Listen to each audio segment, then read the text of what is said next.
Okay. Yay.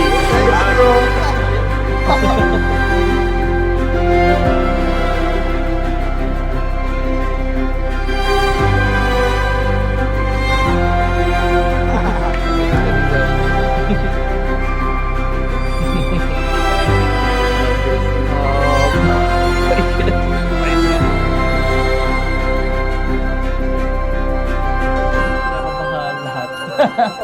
Lahat, halo-halo. Almost 10 years this April. Now we have a new anniversary. Wedding anniversary na this time.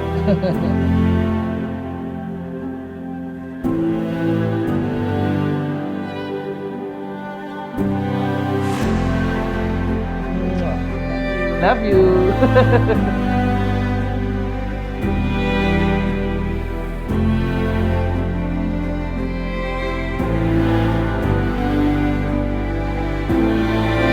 PR, don't cry. Don't show your face. Ay! Stop crying. Mira. I love you, mother. I love you, mother very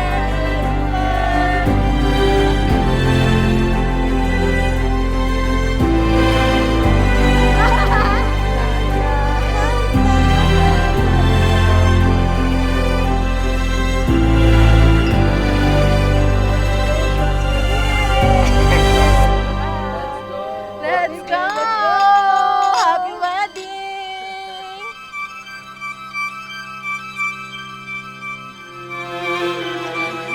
Okay, everyone, let's raise your glass. Let's cheer for the next chapter of your life. Lalabo yung paniin ko mamaya going to walking down the aisle. Para blur.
This is it.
In the name of the Father, and of the Son, and of the Holy Spirit. Amen. The grace of our Lord Jesus Christ, and the love of God, and the communion of the Holy Spirit be with you all. And with your spirit. My dear friends, families, and guests, welcome to Calaruega, Philippines. And to you, our beloved JL and Saab, welcome to your wedding day. This is the day you've been waiting for, the day you've been saving up for, and the day you've been praying for. After 9 years, sa wakas, nandito na kayo. Everyone, we're going to offer our prayers for Saab and JL in this Holy Mass. We're also going to offer JL and Saab into the hands of the Lord. We begin this offering by bowing our heads and placing ourselves in the presence of the Lord. Saab and JL, your love is a blessing, and so we give glory to the Lord. As all together we proclaim, glory to God in the highest. And on earth peace to people of goodwill. We praise you, we bless you, we adore you, we glorify you. We give you thanks for your great glory. Lord God, Heavenly King, O God, Almighty Father, Lord Jesus Christ, only begotten Son, Lord God, Lamb of God, Son of the Father, you take away the sins of the world, have mercy on us. You take away the sins of the world, receive our prayer. You are seated at the right hand of the Father, have mercy on us. For you alone are the Holy One. You alone are the Lord. You alone are the Most High, Jesus Christ, with the Holy Spirit, in the glory of God the Father. Amen. Let us pray. O God, in creating the human race, willed that man and wife should be one, join, we pray, in a bond of inseparable love, these your servants who are to be united in the covenant of marriage, so that as you make their love fruitful, they may become by your grace witnesses to charity itself. Through our Lord Jesus Christ, your Son, who lives and reigns with you in the unity of the Holy Spirit, God, forever and ever. Amen. Please be seated for the liturgy of the word. A reading from the book of Genesis. The Lord God said, "It is not good for the man to be alone. I will make a suitable partner for him." So the Lord God formed out of the ground various wild animals and various birds of the air, and he brought them to the man to see what he would call them. Whatever the man called each of them would be its name. The man gave names to all the cattle, all the birds of the air, and all the wild animals, but none proved to be the suitable partner for the man. So the Lord God cast a deep sleep on the man, and while he was asleep, he took out one of his ribs and closed up its place with flesh. The Lord God then built up into a woman the rib that he had taken from the man. When he brought her to the man said, "This one at last is bone of my bones and flesh of my flesh. This one shall be called woman, for out of her man this one has been taken." That is why a man leaves his father and mother and clings to his wife, and the two of them become one body. The word of the Lord. Thanks be to God. Let us response be, "Blessed are those who fear the Lord." Blessed are those who fear the Lord. Blessed are you who fear the Lord, who walk in his ways, for you shall eat the fruit of your handiwork. Blessed shall you be and favored. Blessed are those who fear the Lord. Your wife shall be like a fruitful vine in the recesses of your home, your children like olive plants around your table. Blessed are those who fear the Lord. Behold, thus is the man blessed who fears the Lord. The Lord bless you from Zion.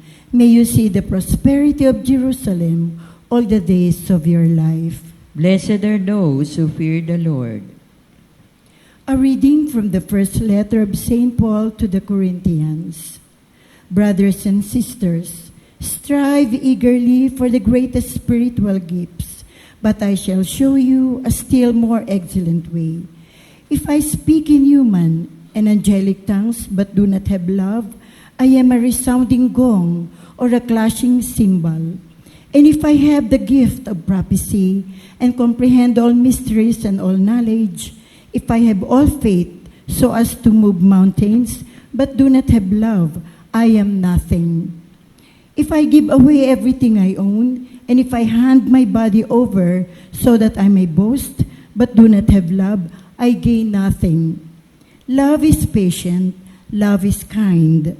It is not jealous, it is not pompous, it is not inflated, it is not rude, it does not seek its own interest, it is not quick-tempered, it does not brood over injury.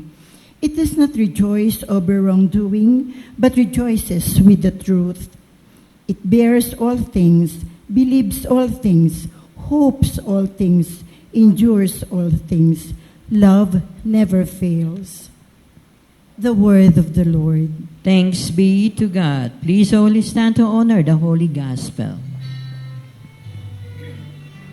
The Lord be with you. And with your spirit. A reading from the Holy Gospel according to John. Glory to you, O Lord.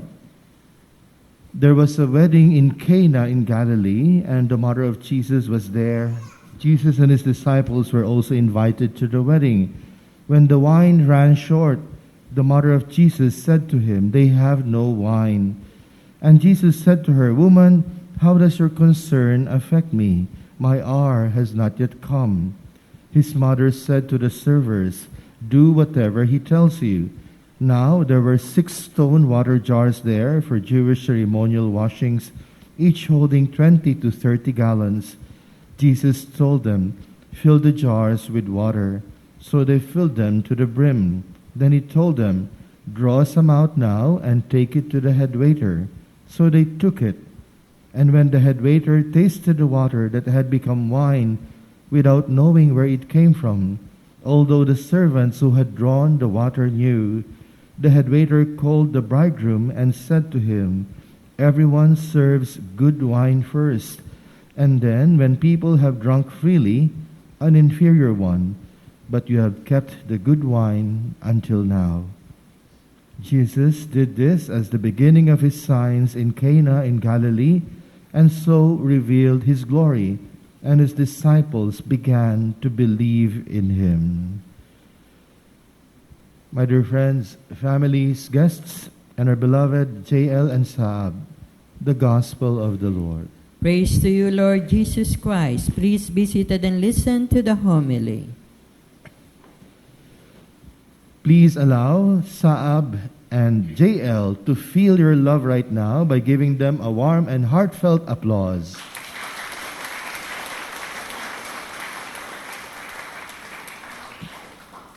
Besides love, we're also going to offer prayers, dasal. Everyone, this is why we're gathered here this afternoon. Marami sa inyo, malayo pa ang pinanggalingan. Some of you came from Albay. Some of you came from Metro Manila. Some of you came from other provinces of the Philippines. And maybe some of you even came from abroad. Bukod doon, some of you had to wake up early today because you had to prepare yung isusuot at ang inyong itsura for today. So why did we make this sacrifice? Ang dahilan, to offer love and prayers for JL and Saab. Am I correct? Ang mga hindi sumagot, pagkain talaga ang habol. Buti naman, may reception po mamaya. Okay, mag-alala. Saab and JL, nadinig nyo na, klaro na sa amin ang gagawin namin. Kayo, klaro ba sa inyo ang gagawin nyo ngayon? Hindi lang po kayo ikakasal. Besides getting married, you're supposed to do 2 things. 2 bagay, simula ngayon, araw-araw habang buhay. What are those 2 things? Number 1, simula ngayon, bigyan niyo ang bawat isa araw-araw ng regalo. At ang pangalan ng regalo, good memories. Everyone say, good memories. John Lorenz, bakit araw-araw? Maria Isabel Adrian, bakit kailangan magandang alaala? Ang dahilan, tatanda at lilipas din kayo. And when you grow older, marami ang magpapaalam sa inyong buhay. Isa sa magpapaalam ang inyong itsura. JL, hindi ka pogi forever. Saab, hindi ka rin pretty forever. Kaya if your plan is to look good until the end of your days, mafu-frustrate lang kayo. As early as now, be ready to let go. Hindi yan kasama sa pagtanda. Paalam, itsura ko. What else will say goodbye? Ang inyong youthful strength. Kaya naman sa inyong dalawa, congratulations. Maayos ang inyong career, maayos ang inyong trabaho dahil ang inyong youthful strength ginamit niyo sa sipag at tiyaga. Sipag at tiyaga ang inyo ring ituturo sa inyong mga anak. Kaya lang, hawak ko ngayon dito ang inyong marriage contract. At kitang-kitan dito na meron kayong problema. Hindi ko alam kung nabasa niyo to.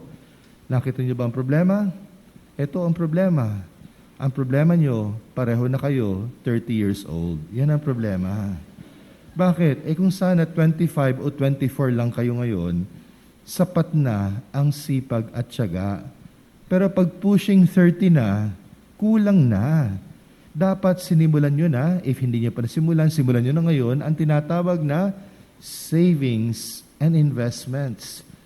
Ang inyong kinikita, hindi lang pambili, pambayad. Sa susunod yung sweldo, kalahati, punta yan sa savings. Yung matirang kalahati, doon po kayo mag-uusap magkano ang investment money. At yung matitira, pagkakasyahin, kaya niya ba? May auditor tayo dito kayang-kaya yan. So bakit po kailangan ng savings and investments? Bakit? Because money was never your real goal. Your ultimate goal was never money. Instead, through savings and investments, you can create time. Time for each other. Time for your kids. Time for your family and friends. Time to serve the Lord together.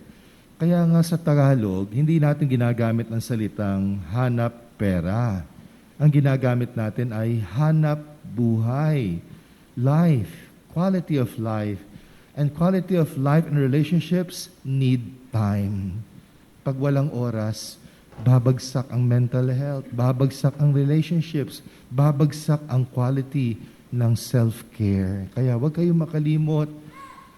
Please, ngayon pa lang, huwag yung kalimutan, wala pong nabibili na time machine.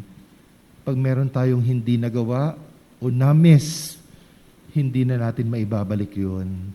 Akala nyo ba, matagal ang buhay? Mabilis lang yan. Pagtulog yung mamaya, bukas, pagising nyo, may baby na. O, saan galing yan? Bakit naman baby na tayo agad? Pagising nyo ulit, yung baby, ipapasok na sa school. Ba, di ba dati, kinakarga pa natin, papasok na sa school. Pagtulog nyo ulit, ba mamaya high school na yan. Hindi na sumusunod. Nagtatago na sa kwarto. Naglalak na. Hindi na sumasabay kumain. Mamaya-maya, pagpasok nyo ulit sa kwarto, ang anak nyo, papasok na sa college. Mamaya, kayo na maghahatid, nakaupo doon, sila naman ang ikakasal. Ayaw nyo maniwala? Ask your ninong at ninang, ask your mothers, parang kailan lang lahat nangyari yan. Natulog lang kami, paggising namin, ganito na kami. What happened? We all remember this as if it was yesterday. Kaya uulitin ko, please, wag lang puro pera. Tutukan nyo to create time. Hindi na po babalik yan. Ulitin ko, mawawala ang inyong kalakasan. Kaya, bilisan nyo. Mag-ipon, mag-invest. Ilang tulog na lang yan. May katabi na kayong matulog. Nakatingko at omega painkiller. Hindi na kayo malakas. Paalam kalakasan. Ano pa magpapaalam? Kalusugan. Katunayan yan, masarap ang handa mamaya. At panoorin nyo mga nanonood habang kumakain ng mga bisita nyo. Marami rito, pansinin nyo mamaya, hindi ako nagbibiro. Panoorin nyo sila, meron dyan, pagpatapos na kumain, maglalabas ng bag, maglalabas ng wallet. Bakit? Kukuha sila Lipitor, Simvastatin, Atorvastatin, Losartan. Bakit may ganyan? Kasi kami mga may edad na, mahilig pa rin kaming kumain. Akala nyo kayo lang? Gusto rin namin kumain, pero pagkatapos namin kumain, we don't feel so good. Kaya may maintenance na. Kaya anong gagawin nyo? Huwag lang kayo mangako, magmahalan. Mangako rin kayo, healthy lifestyle. Sinasabihan mo ba, JL, si Saab ng I want to grow old with you? If you say those words, huwag yung kalimutan. Pag sinabi mo yon, ang gagawin mo, grow old ka muna. Madali na ang with you kung buhay ka pa. Kaya you have to make sure you're going to grow old. Marami pong kinakasal, ang saya-saya, pero hindi na umabot ng 50. Wala na yung partner. Huwag naman ganun kabilis. At kung ayaw nyo maniwala, ano ba ang problema kapag nawala ka na, JL, o nawala ka na, Saab? Ang number one problema, pag nawala ang asawa, kalungkutan. Bakit kalungkutan? Kasi habang tumatanda kayo, ang lahat ng mga kabarkada nyo, may kanya-kanya ng asawa at pamilya na kasama. Kaya ang talagang kasama nyo pagtanda ay yung katabi mo ngayon. At pag nawala yung katabi mo na yan, hindi mo na pwedeng kwentuhan ang mga anak at mga apo that they can relate with. You want me to test that? Tingnan nyo right now. Who among your guests will respond right now to my kwento? Everyone, sino sa inyo ang nakaalala ng Texas Bubblegum? Na meron po yan isang kulay brown na chocolate naman. Naalala niyo pa ba ang Viva Candy? Tsaka yung White Rabbit na pati yung balat, kinakain. Sino rito ang umuwi ng bahay kasi manonood ng Voltes 5, Dimos, Mekanda Robot, Star Rangers? Sino rito ang nabwisit kasi nawala lahat yun bigla sa TV natin? Sino sa inyo nakaalala na gusto nating manood pero ninalak ng mga magulang ang TV? Sino nakaalala na tuwan-tuwa tayo nung first time ng TV naging colored? Black and white kasi yan eh. Sino ito nakaalala na maraming mga bahay hindi bumbilya, gasera pa? Sino ito nakakita pa na mga bahay wala pong first floor, yung silong puro lang yan tambakan, poste, aakyat ka pa yun ng totoong bahay. Marami rito hindi na makarelate kasi hindi ko sila kabatch. That's what I'm telling you. Pag nawala ang kapartner mo, wala kang kakwentuhan. Lahat ng mga bata, pag nakwento ka, kwento ni Lola Basyang. Ay, si Lola nagkwento na naman, kapanahunan na naman niya. Kaya huwag kayo makalimot. Your goal is not just to love, but to live long, to stay strong, to live healthily, magkasama habang buhay. Bilisan nyo, baka mamaya, meron na palang dumadaloy na hindi maganda sa CBC lab results nyo. Everyone, ganyan po ang pagtanda. Mawawala itsura, lakas, at kalaka at kalusugan. Kaya ngayon, kayo naman ang tatanungin ko, what will remain when we grow old? What's the answer? Anong maiiwan pagtanda natin? Tama, you got the answer right. Everyone say memories. Louder, please say memories. At dahil sinagot niyo yung memories, sinagot niyo po ang tanong ni Saab at JL. JL and Saab, hindi niyo pa natanong, sinagot na namin. Ano bang tanong niyo? Di ba ang tanong niyo, Father, ano bang sekreto para kami ay mag-asawa habang buhay, walang hiwalayan? We gave you the answer now. Memories. Bakit ka mawawala sa buhay ni Saab, JL, kung marami ka magagandang alaala, kapiling siya? Bakit naman, Saab, ayaw mo nang papasukin sa bahay? Ayaw mo nang papasukin sa kwarto? Ayaw mo nang samahan kumain? Ayaw mo nang samahan sa mga lakad? Ayaw mo nang makita at makausap? Oo, merong nangyaring masakit. May nagawa, may nasabi na hindi dapat o dapat gawin, hindi nagawa. Pero why throw everything away? Hindi pa naman nasusulat yung ngayon at bukas. Kaya wag makalimot. Ang assignment nyo, one good memory, araw-araw habang buhay. At pag dumating ang painful memories, huwag niyong kalimutan, kalma lang kayo. Painful memories are there not to make us bitter, but to make us better. Learn from your pain. Learn from your weaknesses. Mag-usap, parang sayaw yan. Hindi madali pag nagpalit ng tugtog. Pero nagbago na ang tugtog, kaya kailangan mag-adjust. Hindi na natin maibabalik yung dati. Pero it doesn't mean hindi na masaya. Pwede naman tayong gumawa ng marami pang magagandang alaala. Kaya may tawag tayo dyan. What do you call a painful memory na dahil natuto kayo, naging good memory? What do we call that? May pinagsamahan. Kaya huwag kayong matakot. Pag may mga palpak, sakit, dagok, luha, problema, learn from it. And it will also become a good memory. May pinagsamahan kayo. So ulitin ko, your assignment, one good memory, araw-araw. Minimum yan ha. One good memory, araw-araw, habang buhay. One more time. One good memory a day keeps the lawyers away. Sigurado yan. Everyone say, good memories. And the last one, gagawin nyo araw-araw. Everyone say, prayer life. Pakilakas po, prayer life. Ibig sabihin, araw-araw, Saab, JL, kahit busy kayo, kahit pagod na, wala ng oras, magdasal pa rin. Kahit 2 minutes lang. Kahit dumalaw lang, kahit walang misa sa simbahan, sa chapel. Why? Because the family that prays together, still the family is staying together. Kaya right now, tuturuan ko kayo the prayer that will keep you together. Holding hands, please. Tingin sa mga mata. Habang nakatingin, mauna ka JL. Tatawagin mo si Saab. Dapat dinig ng mga kamera. At dapat in love ka, masaya ka. Sige, tawagin mo. Ba't ka sa akin nakatingin? Hindi ako si Saab. Nakakahalata ako sa'yo, JL. Ba't hindi? Okay. Ngayon, gawin mo namang malambing. Para naman naniningil ka ng utang yun eh. Saab, bayad ka na. Lambingin mo naman. Saab, gano'n naman. Okay, take 2, take 3 na. Tawagin mo ulit. Oh, di ba mas maganda? Ngayon, basahin mo to, sabihin mo to sa kanya.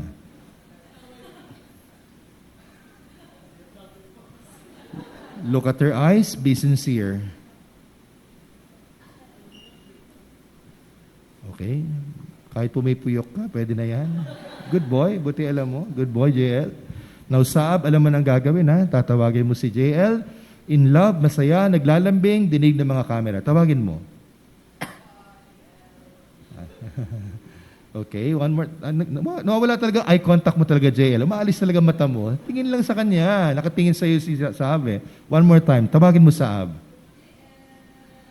Yan. Ngayon, basahin mo to. Sabihin mo sa kanya. Ay, sorry. Parang may virus yata itong ating tablet ngayon. Ha? Pareho lang. Be sincere. Look at his eyes. Good girl. Buti alam mo rin. Father, nasan yung prayer? Ito na. Nung sinabi niyong hindi kayo ang boss, sinabi niyo rin dito sa inyong kasal na pag dumating ang mga pagsubok sa inyong relasyon, hindi kayo makakalimot tumawag sa inyong boss. Si Lord. Bakit si Lord ang inyong boss? Simple lang. Hindi kayo ikakasal ngayon dahil magaling kayo sa love life. Ikakasal kayo ngayon dahil magaling si Lord. Marami siyang pinadalang blessings sa inyo. Kung wala ang blessings na ito, walang kasal ngayon. The first blessing na binigay sa inyo ng Panginoon ay salamat naman ang lalaking ito pagkatapos mag-graduate ng college, nagbago ng pananaw sa buhay. Alam mo ba, ang lalaking ito, nung nasa college siya, ay very, very conservative. Sabihin natin, siya'y may sariling mundo. Siya'y hindi naman naghahanap ng kung ano-ano. Masaya siya sa kanyang buhay at hindi naman po siya talaga napaka engaging na naghahanap. Pero for some reason, nung nagtrabaho itong si JL, yung kanyang pagiging friendly, talagang lumabas. Bigla na lang, para bang nawalan siya ng tinik, na nakahinga siya na, sa wakas, I can do what I want. Graduate na ako, magkakatrabaho na ako. He was happy. And so that happiness is what led him to be active in social media. Kaya, ang saya-saya niya. Pero tingnan mo naman, ang nangyari kay Saab, baligtad. Si Saab naman, baligtad. Nung siya ay nakagraduate, doon lumabas ang kanya mga fears, worries, and doubts. Alam niya kasi, it's now time to survive real life. It's now time to face the corporate jungle. And one of her fears ay masyadong matagal, wala siyang trabaho, jobless, unemployed. So while you were so much going to social media because you were so engaged, this woman, because of her fears and worries and doubts, she also went to social media. Kasi that's her way of escaping her fears and worries. Tingnan niyo kung paano minsan ginagamit ng Panginoon ang mga sitwasyon ng buhay para magkakilala kayo. At yun na nga, sa wakas, kayo'y nagkatagpo.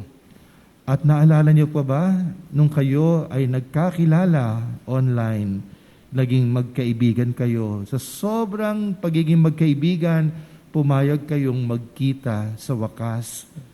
First date. Ang ginawa niyo sa first date ay kayo'y nanood ng sine. Crazy, Beautiful You. Diyan kayo nanood.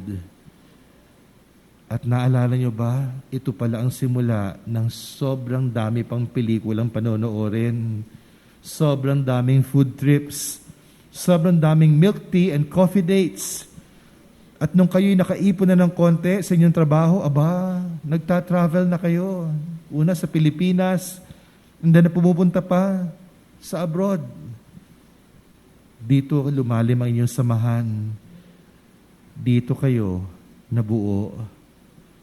At sa wakas, bumagsak ang bataan. Naging kayo na. Ang saya-saya. That happened 9 years ago. Pero kung paanong sobrang saya, dumating na ang mga pagsubok. Isa sa mga pagsubok nyo ay kahit nagmamahal pala kayo, hindi kayo pareho. You finally discovered your differences sometimes nakakaabala. Sometimes nakaka-stress. At dahil dito, balikan niyo, sobrang daming beses kayo ay gumawa ng isang Katniel. There were many, many moments you said goodbye already. Everyone, dapat tapos na po ang kwento. Wala nang kasal. Pero tingnan nyo ang nangyari. Ano sumunod na blessing? After saying your goodbyes, letting each other go, hindi kayo pareho ni Katniel. Kasi you always come back. You always fall back. Parang may goma. Kayo muli, nagkakabalikan. And this time, stronger. Ang dami yung natutunan. How to make this relationship work. At isa sa mga pagsubok na pinagdaanan nyo, na mabuti na lang natuto na kayo. Kung hindi po kayo natuto, dito bagsak sana kayo. Is when suddenly this woman lost time for UJL because she started attending business school. Pero instead na mawala kayo, talagang natuto na kayo. JL, you made the sacrifice. Ang study nights, naging date night. Kasama ka na mag-aral. Ikaw pa ang tumulong mag-compile ng kanyang literature, APA citation. Maraming beses, hindi madaling kasundo ang babaeng ito. Nakakalimutan niya na may jowa siya kasi kailangan niyang makagraduate, makapagtapos. Maraming deadlines. And in all those moments, JL, You never gave up on her. You are always by her side. Parang isang tatay na sinisigurado magiging maayos, maganda ang kalalabasan ng lahat ng pinaghirapan ni Saab. At kung akala mo ay ikaw lang yun, pati ikaw din, Saab. Naalala mo pa ba kung paano binago ka ng babaeng ito? Ang sabi mo nga, Father, actually I wasn't changed. He found a side of me na matagal nang nakatago. I never knew I was this kind of person. But Saab was the key to finding out this side of me. And I like this side of me. Ngayon ko nakita na kaya ko pala, Father, magmahal without counting the cost. Kahit walang para sa akin. To be a great supporter. She encouraged me to be my best self. To improve. At dahil nga dyan, isa sa mga pinagdaanan ninyo ay yung struggle in your decision making. And this time, dahil marami na kayong natutunan, you were able to make the decision. May bago na kayong trabaho.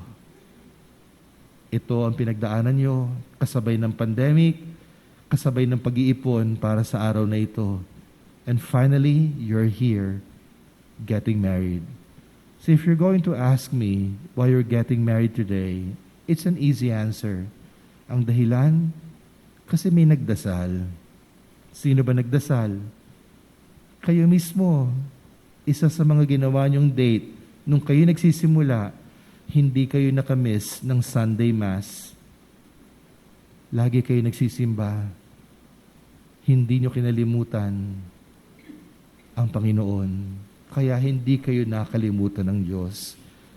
At hindi lang yon, bago pa naging kayo, ang hindi mo alam, JL, ang babaeng ito, napadpad dito sa Kalarwega.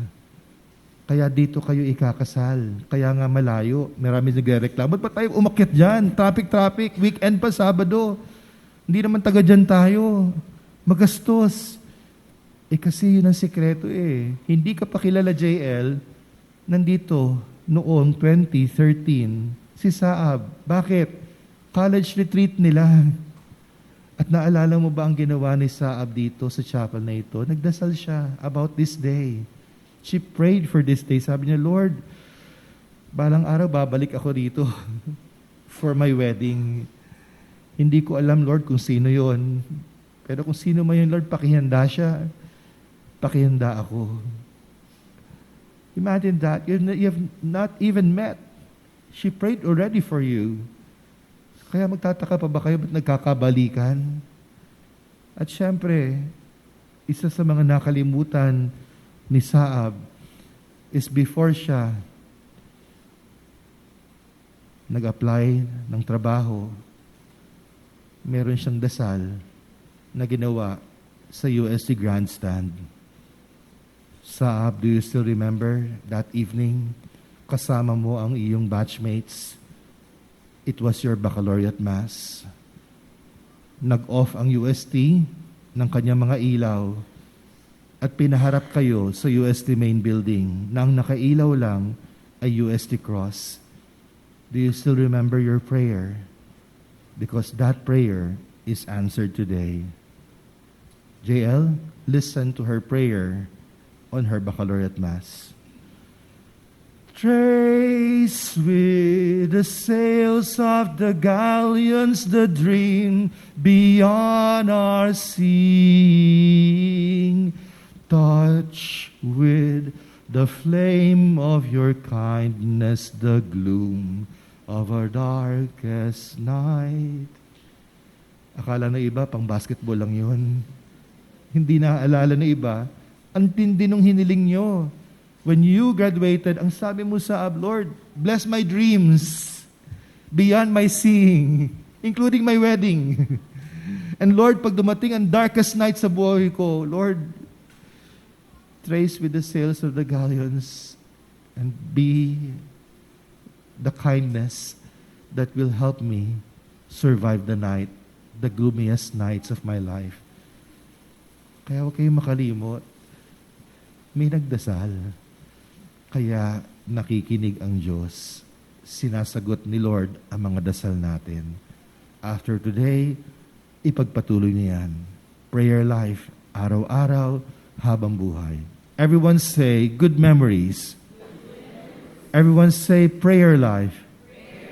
At ang dalawa na yon, ang gagawin nyo simula ngayon, araw-araw habang buhay. At pag ginawa niyo yan, sigurado ako, meron kayong forever. And your forever begins with the holy sacrament of matrimony right now. Everyone, bow your heads, join me in silence, praying for a lovely couple, and accept them as a new couple in our Christian community. And so now I ask both of you to answer truthfully the following questions. Isabel, Adrian, did you come here of your own free will to bind yourself forever in the love and service of your husband? Yes, Father. John Lorenz.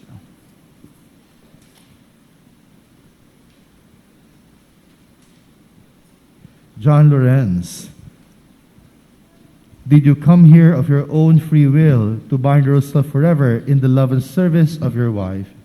Yes, Father. John Lorenz and Isabel Adrian, are you both ready to raise as good Christians the children whom the Lord will give you? Yes, Father. Isabel Adrian and John Lorenz, since you wish to contract holy matrimony, please now face each other. Hawakan ang kanang kamay. Tingin sa mga mata.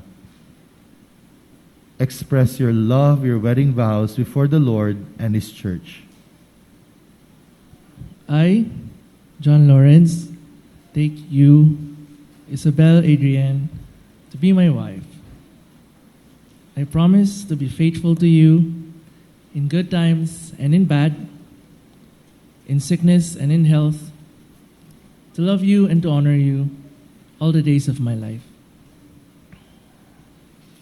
I, Isabel Adrian, take you, John Lawrence, to be my husband.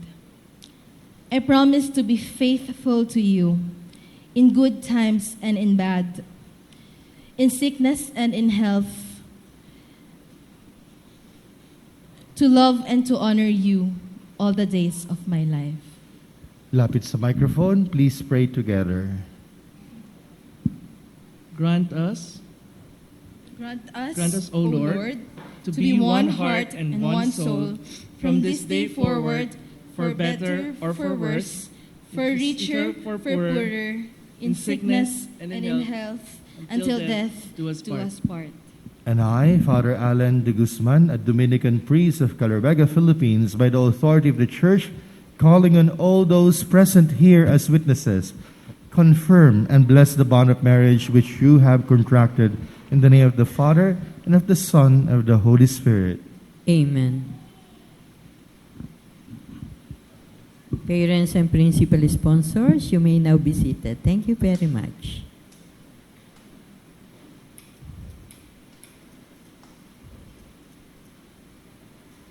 Best man and maid of honor, please bring the ring, the array, and the Bible in front. Best man, pakidala ng rings, maid of honor, yung coins, sa'yo naman. Dito po kayo sa tabi ng pare, magpapabless kayo. Maid of honor.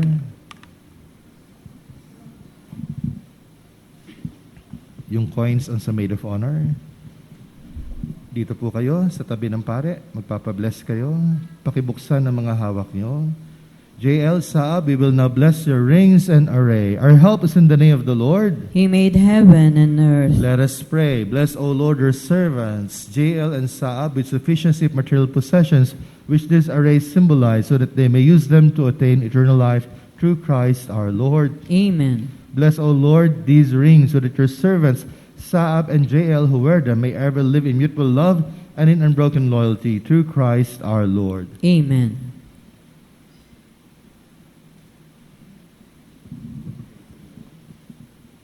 JL, kunin mo ang singsing ni Saab. Saab, look at his eyes.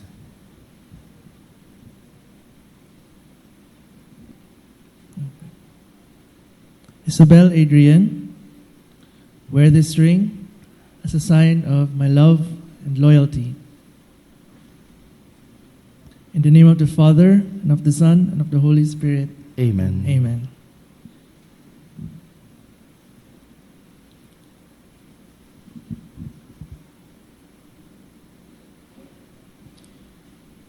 John Lawrence, wear this ring as a sign of my love and loyalty. In the name of the Father, and of the Son, and of the Holy Spirit. Amen. Pakihawakan ng coins. Together.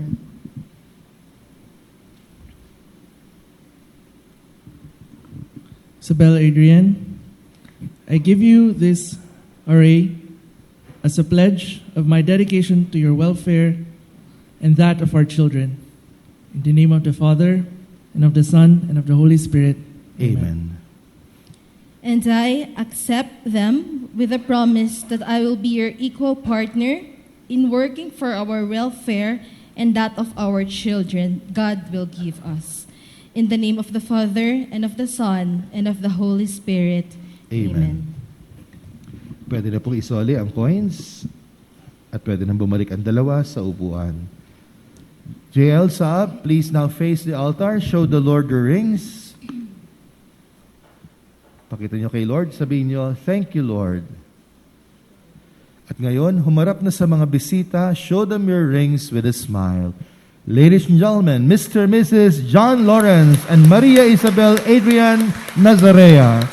They are now husband and wife in the Holy Catholic Church.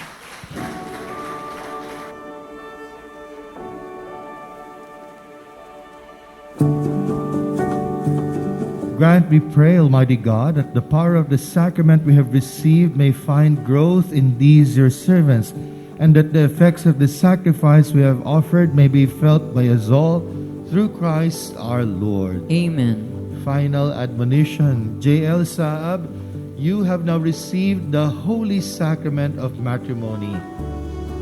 This sacrament is between you and the Lord. Ingatan niyo ito habang buhay. I admonish you to remain faithful to one another.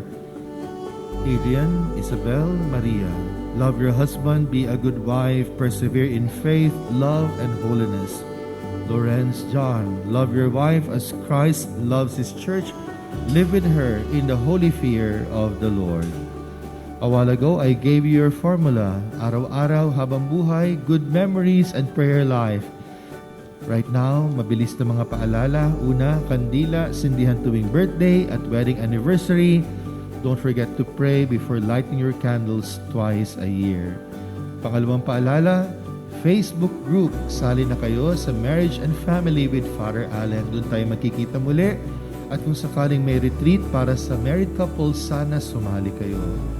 Last reminder, once a month, magpalitrato kayo. Selfie na lang para mura. Pag nandyan ang mga anak, pwedeng-pwede ang video. Anong gagawin nyo sa mga litrato at video? Magpapagawa kayo ng pelikula. Kailan ang palabas? Everyone, ipapalabas ang pelikula ni JL at Saab sa taong 2049 on their silver wedding anniversary. So, JL, Saab, that's your project. Gandahan nyo, galingan nyo, at sana buhay pa kami sa 2049 para mapanood natin. So now we have the final blessing. After the final blessing, ang unang halik ay hindi sa asawa. Ang unang halik ay kay Lord sa crucifix. Si Lord pa rin ang unang mamahalin dahil siya ang dahilan, nagkatuluyan sa buhay na ito si JL at si Saab. The Lord be with you. And with your spirit. Bow your heads, say amen to each blessing. May the Lord Jesus, who graced the marriage at Cana by His presence, bless you and your loved ones. Amen. May He who loved the church till the end unceasingly pour His love into your hearts. Amen. May the Lord grant that bearing witness to faith in His resurrection, you may await with joy the blessed hope to come. Amen. And may Almighty God bless all of you who are gathered here, the Father and the Son and the Holy Spirit. Amen. This Holy Mass has been offered, but the newly married life has just begun. Go in peace, glorifying the Lord by your life. Thanks be to God. We now have the first kiss para kay Lord sa crucifix. Pakikuha po ulit, baka maiwanan. And we now have the second kiss. Face to face kayong dalawa, holding hands, both hands. Tingin sa mga mata. Feel your love, feel the moment, buntong hininga. JL, you may now kiss your beloved wife. Mr. and Mrs. John Lawrence and Maria Isabel Adrian Nazarea.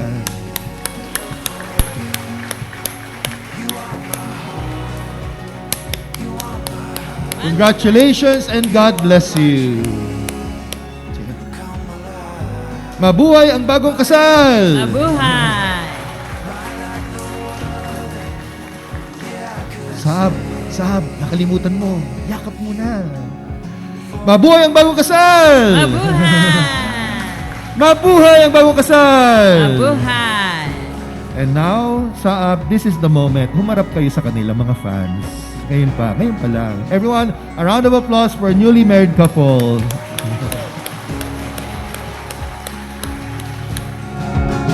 Of all the things I've ever seen, you're a magic that I never thought I'd find. And there's no in between. You and me will run until the end of time. I see forever when I look